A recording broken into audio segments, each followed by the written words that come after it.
German criminal history has a notorious roll call of cannibal killers, the likes of Peter Stumpf, Karl Denker, Fritz Hamann, Joachim Kroll, and Armin Meiwes.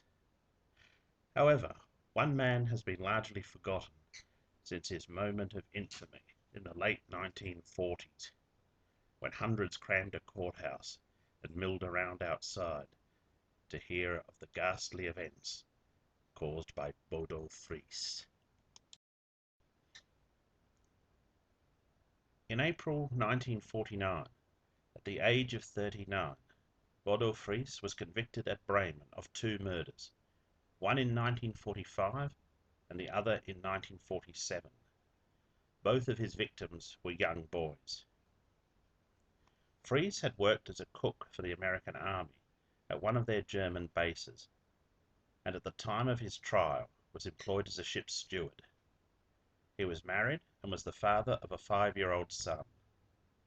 Unsurprisingly, his wife divorced him when the full horror of his actions was revealed. Information on this case is difficult to find. However, one of the police who worked on the investigation, Werner Elkers, wrote a book about his work as a police officer, published in 2003, called Murders in Bremen and Other Criminal Cases of the Post-War Period, which reflects on this case. What is known is that the first boy was aged 9 and was slain on the 20th of October 1945. More is known of the fate of the second victim. He was 12 years old and had been driven out into the countryside by Fries in July of 1947. There they went to a lonely heath, and there Fries used a hatchet to murder the boy.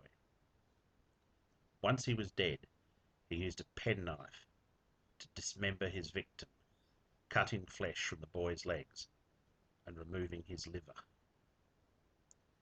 Having taken what he wanted, Fries buried the rest where the killing had occurred. He took home the human meat, and in his own words from the trial, "When I got home, I skinned the flesh and threw the skin and bones into the dustbin. I told my wife I had bought some pork and liver. We had it for supper the same day.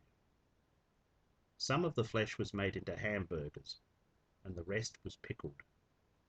I had to eat it so as not to make my wife and others suspicious."